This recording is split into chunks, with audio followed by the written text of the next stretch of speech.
Welcome to Aaron Mahnke's Cabinet of Curiosities, a production of iHeartRadio and Grim and Mild. Our world is full of the unexplainable. And if history is an open book, all of these amazing tales are right there on display, just waiting for us to explore. Welcome to the Cabinet of Curiosities.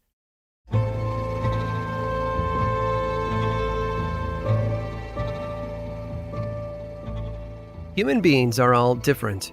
Every experience shapes us into the kinds of people we become. No one thing is responsible. Each of us is the product of nature and nurture working together. Sometimes that results in the next world leader. Other times it leads to a life of crime. For one man, his unique upbringing didn't guide him toward thievery or murder, but he did wind up serving as a member of parliament. He also found himself as the topic of conversation both during his life and afterward. George Rearsby Sitwell was born in January of 1860 to a wealthy family. His father, Sir Sitwell Rearsby Sitwell, was a baronet, a hereditary title just below that of a baron and above a knight. Sadly, the man passed away when George was only 4 years old. All the property he owned prior to his death was passed down to his son, and so was his debt. But that didn't stop the child from being proud of who he was. He had a knack for making himself the center of attention.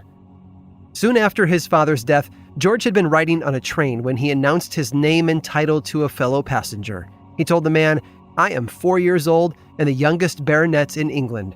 To say George was difficult would be an understatement. And that difficulty manifested itself in various ways. For one, he was ambitious, becoming a member of parliament before he turned 30.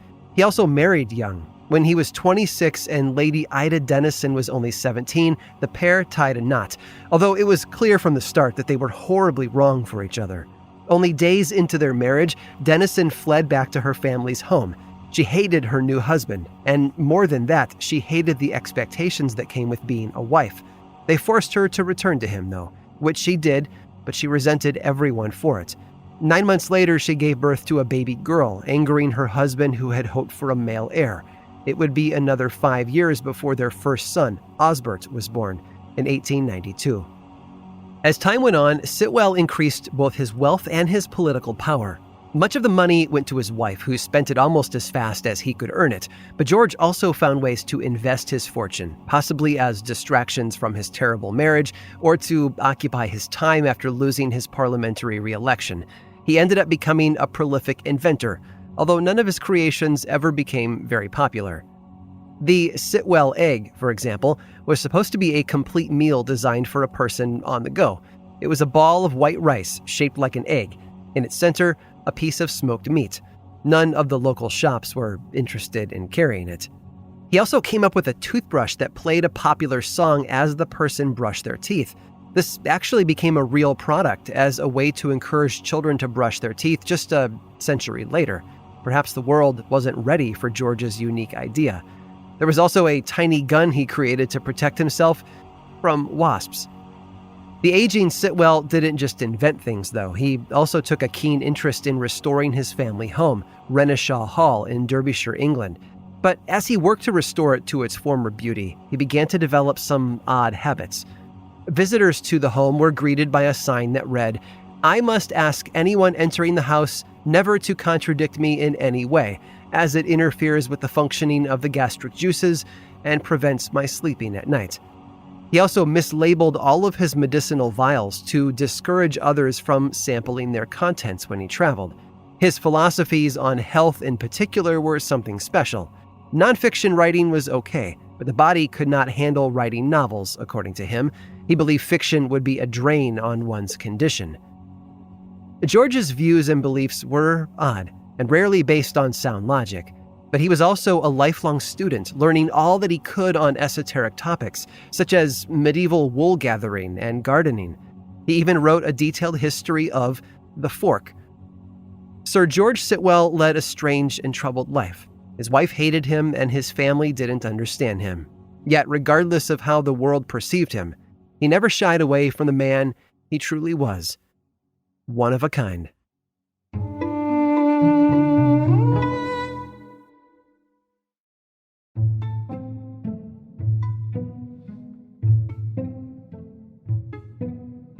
It's inevitable that many of us have grown up to be like our parents. Our mannerisms, our ways of speech, even our taste in movies and music are because of the people who raised us.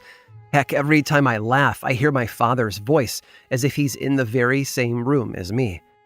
But how much of who we are is based on how we were raised, and how much is based on our DNA? It's the old nature versus nurture debate. Well, Dinah Sanichar may hold the answers. In 1867, a group of hunters were prowling through the jungle of Uttar Pradesh, India. When they came to a clearing, some distance away, they noticed the entrance to a cave.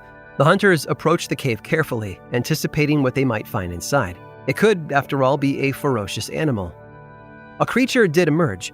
It ignored them at first, unbothered by their presence. The hunters, though, did not raise their guns. They couldn't bring themselves to kill something so unique. What they had countered was neither a bear nor a wolf, but something completely unexpected. They had found a boy, probably no more than 6 years old. And knowing they couldn't leave him in the jungle, the hunters gathered him up and brought him to an orphanage in the nearby town of Agra. It was there that he was given the name Dinah Sanichar. Sanichar was a Hindi word meaning Saturday, the day they had found him. He was considered a feral child because he couldn't walk upright or know how to conduct himself around other people. He couldn't even speak, but he did understand his new guardians to some extent. He had been raised by wolves, and his behavior reflected that. He ate raw meat and walked on all fours. He chewed on bones, which in turn had sharpened his teeth, and he couldn't form words, so he communicated with grunts like an animal. He found it difficult to stand on two legs like everyone else. He also had trouble following simple directions. For example, pointing at an object or a plate of food was a foreign gesture to him, as wolves didn't use their paws to indicate things of importance, and he never learned to speak the language of his caretakers. Although the effects of living around other human beings did eventually rub off on him, Sanichar learned how to stand on two legs, and it was said that he figured out how to put on his clothes later in life. Surprisingly, one human habit came quite naturally to him: smoking. He found the practice so enjoyable he became a chain smoker before his death at the age of 34. It's been theorized that Sanichar may have been the inspiration for the young man cub, Mowgli, in Rudyard Kipling's The Jungle Book series. In those novels, Mowgli is an abandoned child raised by wolves in the jungles of India. Yet he was not the first, nor would he be the last child raised by wolves that the orphanage would take in. 3 more children were welcomed after him, including a girl and 2 boys, all who had been classified as feral. In fact, over the years, more than 50 children have been discovered living with animals in the jungles of India. One boy was found in 1957 crawling out of a cave. He had been stolen from his home by a wolf when he was only 18 months old. Other children, though, were often abandoned by their parents for being born with intellectual disabilities. And India wasn't the only place where children were being raised in the wild either. In the mid-1980s, a young Ukrainian girl named Oksana Malaya was taken in by stray dogs when she was just 3 years old. Her alcoholic father left her outside one night, so she crawled into a structure with the dogs to stay warm. She ended up living on the streets for 5 years, eating scraps of food and crawling on all fours until social workers found her. They got her the help she needed, enrolling her in various therapies to help improve her speech and control her feral urges. And she eventually learned to speak fluent Russian and got a job on a farm, but she was never the same. Who knows how she or Sanichar or any of the other children neglected by society might have turned out had they been given the tools to thrive. Instead, they were cast aside and left to fend for themselves. And it makes one wonder, in this story, who are the real animals? I hope you've enjoyed today's guided tour of the Cabinet of Curiosities. Subscribe for free on Apple Podcasts or learn more about the show by visiting curiositiespodcast.com. This show was created by me, Aaron Mahnke, in partnership with How Stuff Works. I make another award-winning show called Lore, which is a podcast, book series, and television show, and you can learn all about it over at theworldoflore.com. And until next time, stay curious.